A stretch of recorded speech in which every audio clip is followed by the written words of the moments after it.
Content on this production is for entertainment and informational purposes only. It is not medical advice, nor is it intended to substitute medical treatment or diagnosis. Seek medical help if you believe that you are suffering from a mental illness or are a threat to yourself or others. By using any or all of the information provided, you do so at your own risk. Any application of the material is at the listener's discretion and is his or her sole responsibility. Hey everybody, Doc Brian here. It always seems like we are looking for the next big thing. That we have this goal, this dream, this aspiration that we hope to accomplish one day. And while goals are important, we need to understand that we always need to have something that we're looking forward to. Because when we reach that one goal, where are we going from there? What is the end game? And if we don't have those goals of where we're going next, we're liable to give up. So make your goals, know where you're going, make a plan, and you can make it.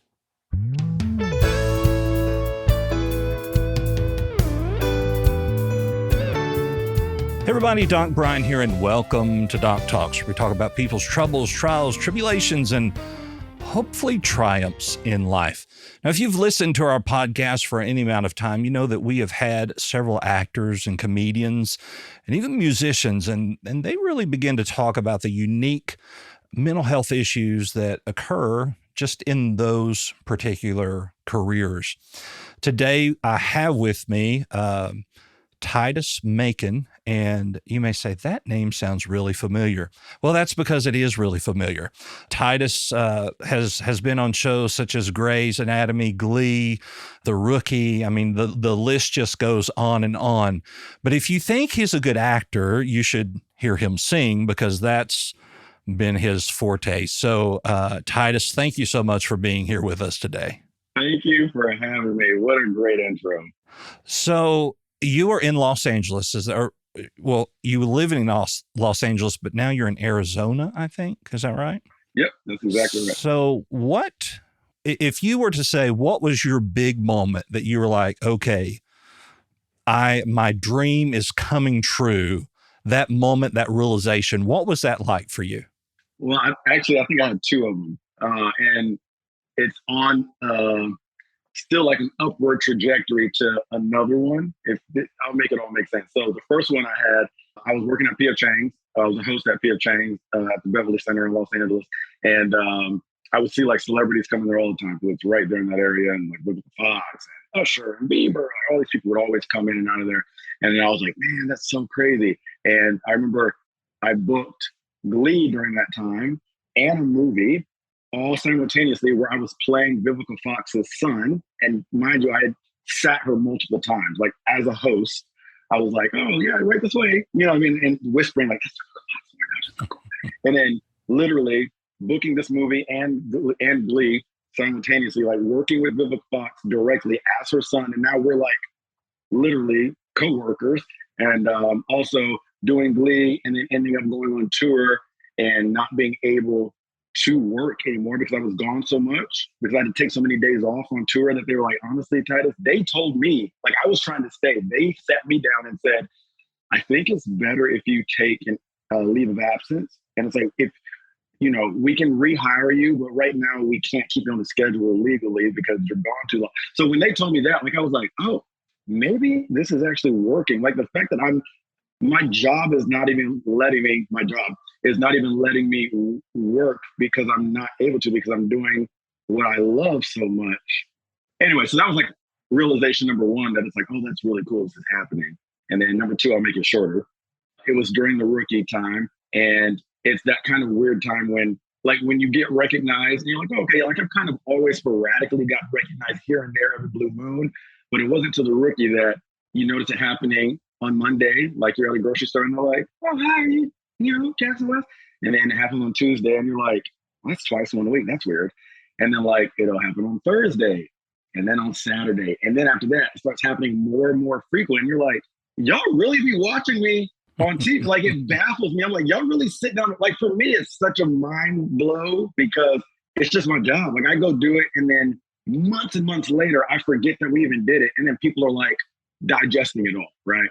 Anyway, so those are my two.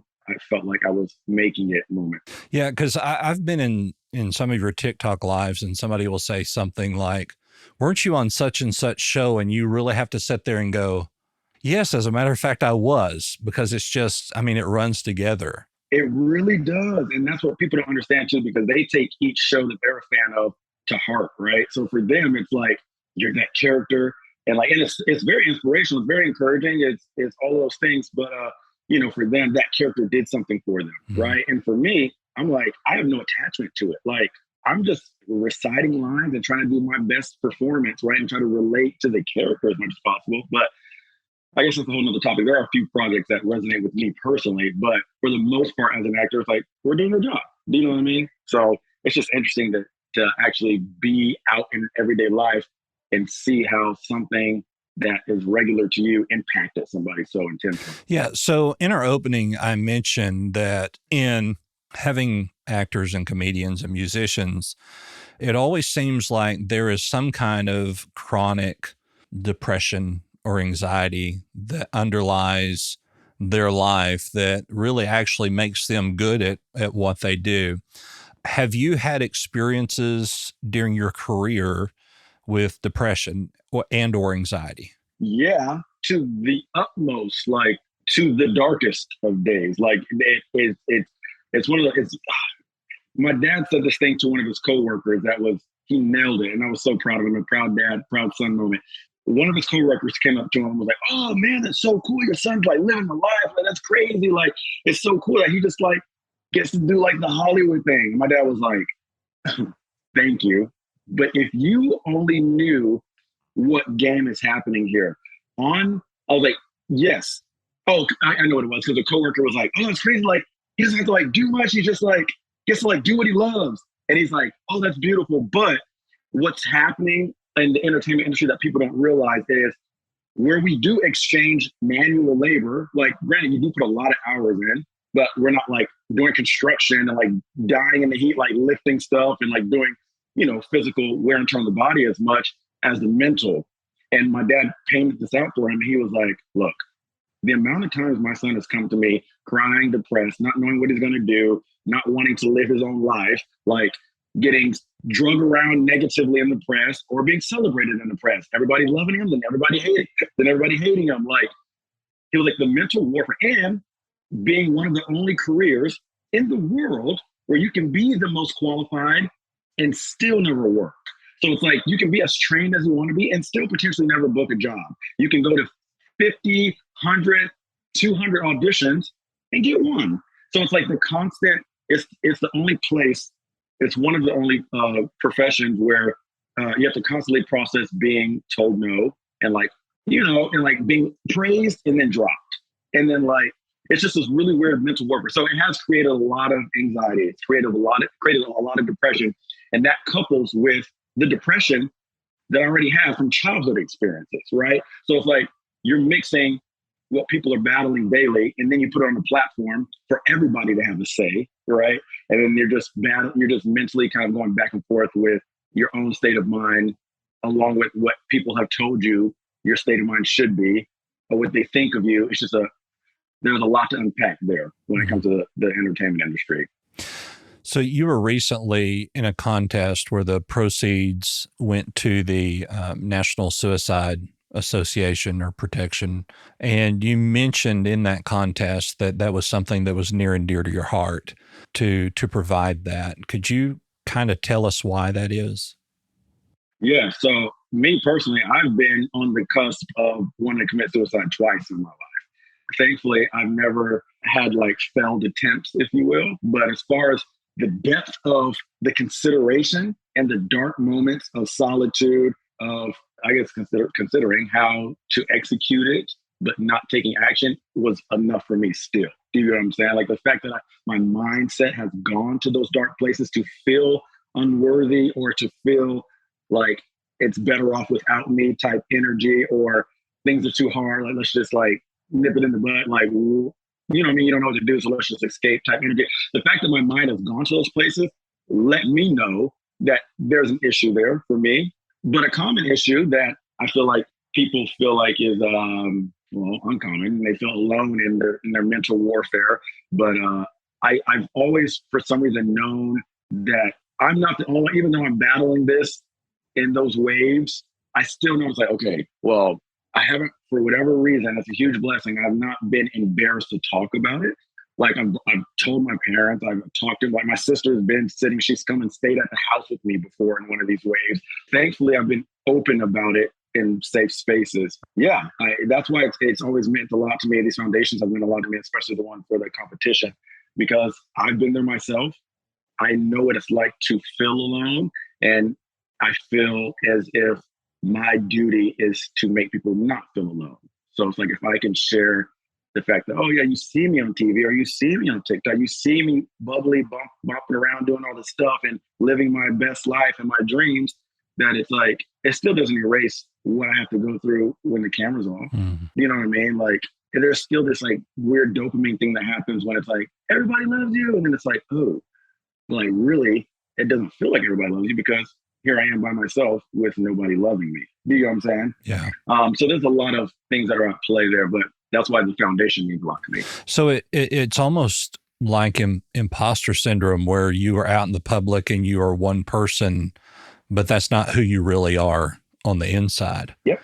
And being an actor, I'm sure it's easier to put that on and make it believable. But, you know, people don't see you at 3 a.m, you know, when you feel all alone and nothing there to help you feel. And people can only do what they can do. So they're able to offer a loving word, right? Where it's like, oh, let's say if you're being negatively slung in the press for something, it's like everybody, it is very, I guess, warm and nurturing, and appreciate it when people are like, we love you, like, we're here for you. Like, but at the same time, it's like, you still have that feeling of like, but it's not your career that you have to like salvage. It's not your name that you have to like get out of the gutter because somebody just hates you. Kind of like, I just got shadow banned on TikTok yesterday. And I was like, what? Like, I literally don't post any controversial, content. I literally, all of my content is so basic that processing the fact that there's just somebody who chose that day, or maybe somebody that has always hated me in my past or whatever, that was like, I'm just going to mess up his life a little bit, and just went through and reports a bunch of video, and they just move on with their life. And then I have to pick up the pieces of like contacting TikTok. And it's like, I also make income through TikTok. I also like promote through TikTok. So it's like, you shut down all of that just because you feel like you don't like me. Like, that's kind of the annoying thing that you sign up for, is kind of being on public display and under public ridicule because of the career that I want. Yeah. And you know, I would say within the last 2 or 3 months, you and I have had to have a friendship that has grown pretty close. And hopefully, you know, that when I say I care about you or I love you, that you do understand that. But it's not always about being able to pick up the phone. Sometimes it's about needing somebody in the room with you. And so when we get to that point, then we can begin to get into some behavioral issues that are very, very dangerous for us, and you know, then can lead to suicidal ideologies or attempts. I have counseled with many, many people who have had suicidal ideologies or have even attempted. And I'm posing this as a question to you. When I ask them why they wanted to die, 90% of the time their answer is, it's not that I wanted to die. It's that I wanted everything to stop, and there was no other way. Well, this gave me chills, because I've never heard it verbalized how my brain has thought. And it's like, I know, like, I'm not an idiot. Like, I know me taking my own life, that would affect my mom, my dad, my family, the people around me. It would have a negative impact on so many people, for the sake that it's like, I myself feel like suicide is a very selfish thing. You know what I mean? It's like, I'm aware of all that, which is what's even crazier. And like, even my friend who committed suicide maybe like a year and a half ago, well, not even a year and a half, like almost a year now, she despised suicide. Like, we have countless times where she's like, how dare that mom do that? Like, leave her kid. Like, she fully grasps how, whatever it is, And yeah, that the best way I've ever heard it was how you just said it right now, where it's like, I didn't. And I feel this way for her. It's like, I don't think that she wanted to die. She just wanted whatever it was. Stuff. I don't want to die. Literally, I don't want to die. Like, I still have a lot of stuff that I want to do, a lot of people I want to love. Like, I technically don't want to die, but yeah, whatever pain, whatever heartache, whatever struggle, it's like, how else? You just feel like, and this is not accurate, but you do feel like it will never stop, right? And then obviously the Christian side of me is like, Titus, you know that's not true, because there's been other stuff before, like the stuff that I first had suicidal thoughts about that I thought were like the biggest deal ever. Fast forward 9 years now, and I haven't thought about those things ever again, right? So it's like, I know for a fact that this too shall pass is so accurate and a fact. But in that moment, you feel like there is no escape. And it's like, you just don't see that, light at the end of the tunnel, quite literally. Mm-hmm. Yeah, I have 3 basic rules for life. The first one is, don't ever make a decision on the day of the occurrence if you can keep from making a decision. Right. Because sleeping on something changes your whole perception. I had a friend that said sleep is the dishwasher of the mind. And it really is. It puts a new, fresh look on everything. So don't ever make a decision on the day of the occurrence if you can keep from it. Rule number 2 is, if you have gone 24 hours and don't know what to do nothing. The third rule is that if you have gone 72 hours and still don't know what to do, then ask somebody that you trust and then do their advice. And I have found in my life that has saved me a lot of heartache, a lot of pain, a lot of grief. My brother-in-law committed suicide, and I saw firsthand what that did to my family, to my nephew.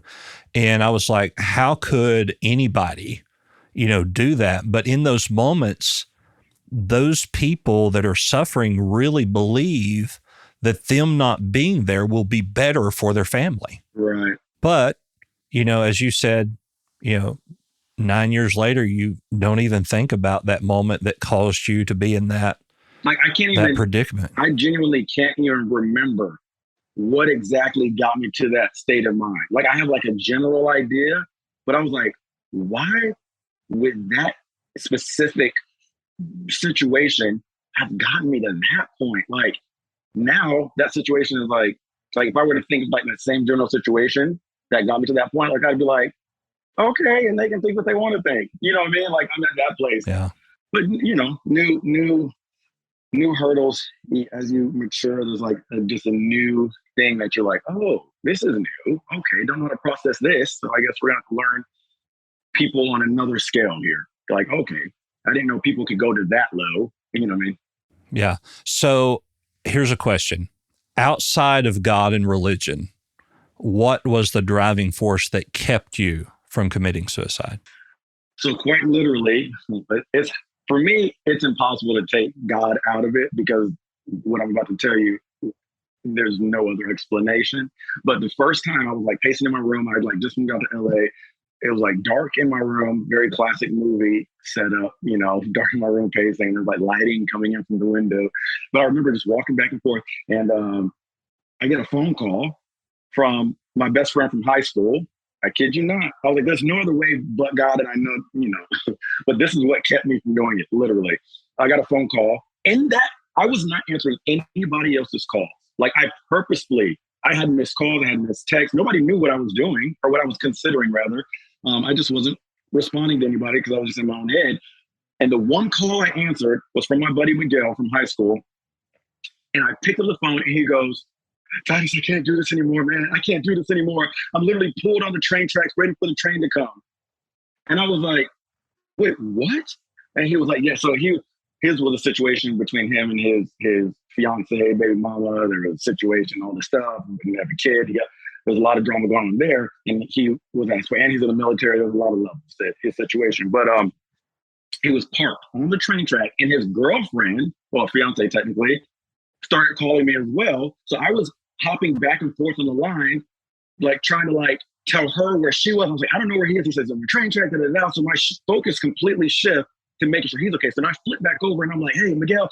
And I'm like talking him down. I'm like, I was like, I love you so much, bro. And I was like, your family. And I was like reminding him of all the beautiful things. Mhm. And it's just no other way but God, bro.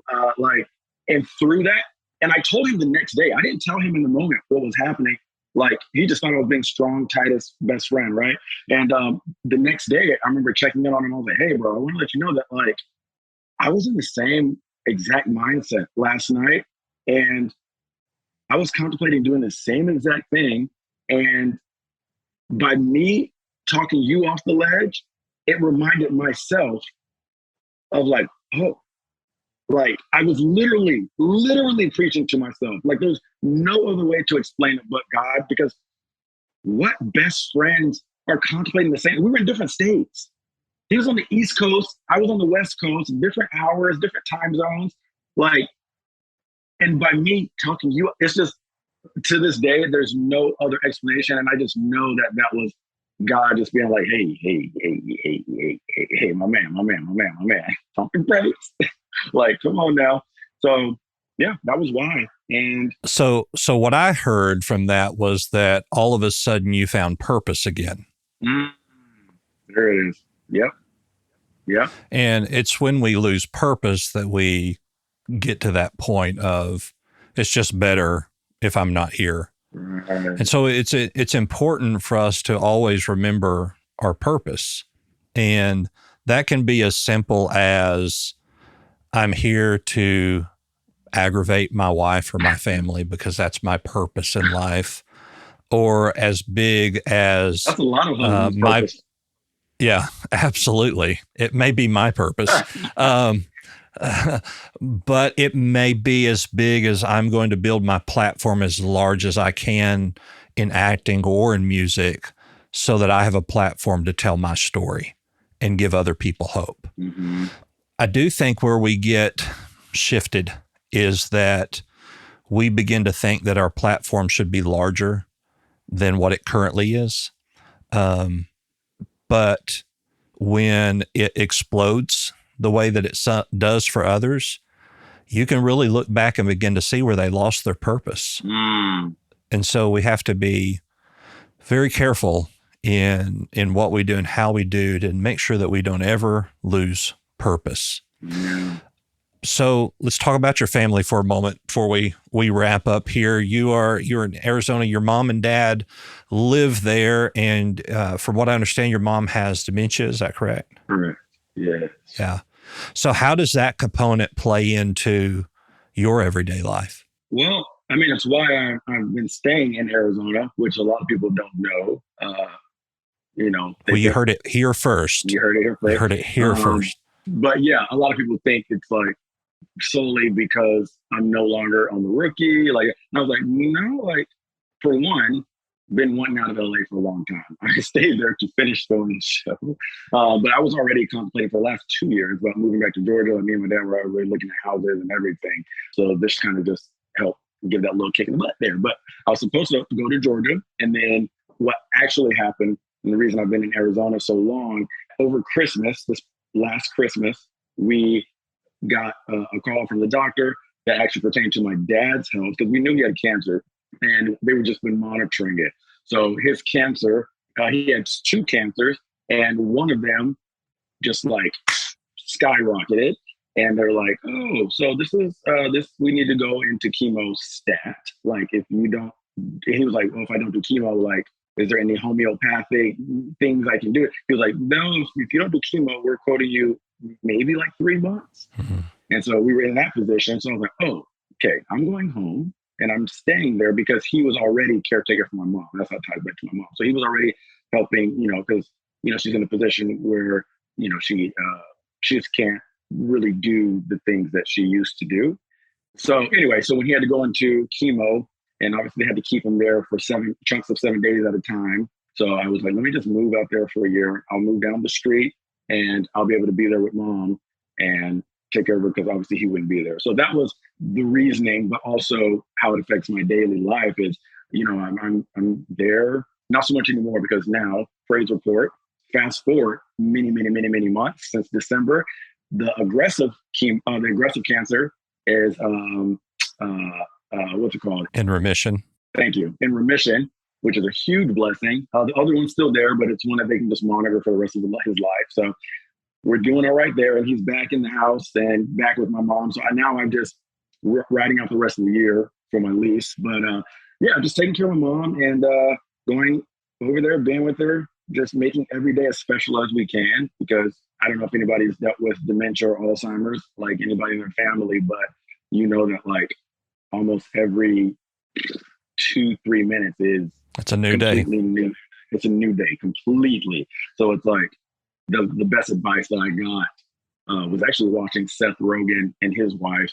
They had like this like Netflix special that they were talking about, because his wife's mom had it and they were going through that. And they were like, the best thing that we learned to do was just make every day as special as you can make it. Like, it's an opportunity for every day to just be a dope day for her. You know what I mean? Mm. So it's like, no matter what happened 2 minutes ago, like, it's almost ironically kind of, I don't want this to hit people wrong, but there's some ironic beauty in it, in the sense of, wow, like we are capable of really letting things go. Like the fact that 1 second she could be upset, and if we just wait literally 2 minutes, like you can completely change the energy and we can move on with it. And like, it's just crazy to think that we are capable of that without that struggle, without that disease, that it's like we hold on to things for so long that it's like, it helped me put things into perspective life-wise for me, where I was like, oh, like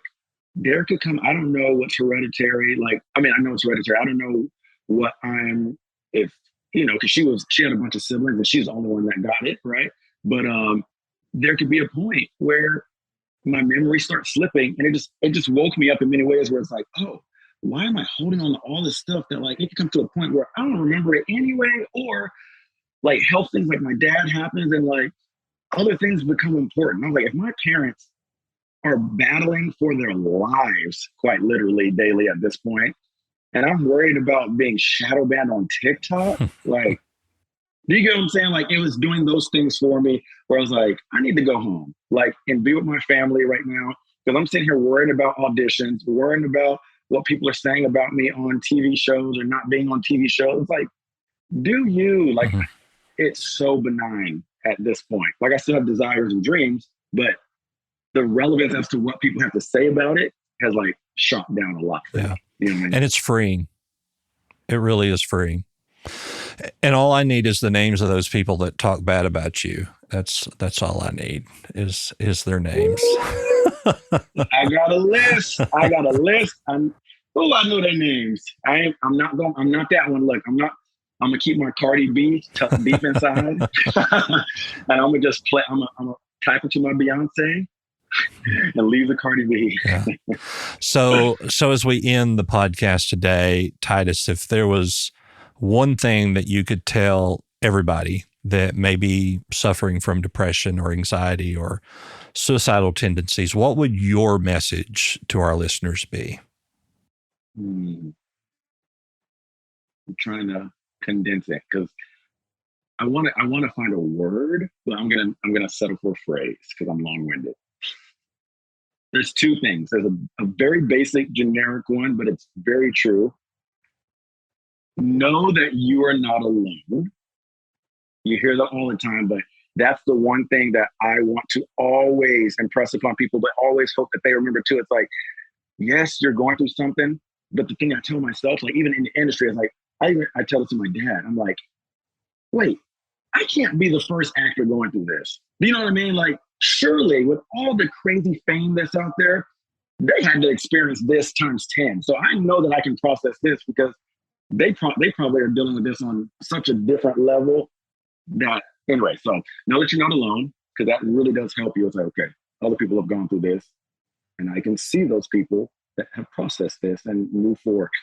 And then the second thing is allow yourself forgiveness. Mm-hmm.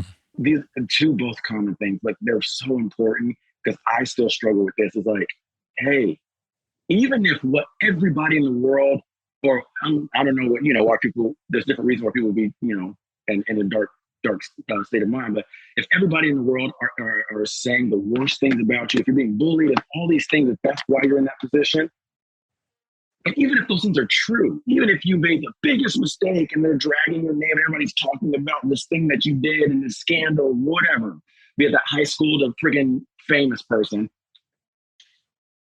forgive yourself. Like, realize that, okay, you might be the talk of the town right now, but they'll move on because somebody else will do something even bigger and crazy and they'll move on to the next drama point.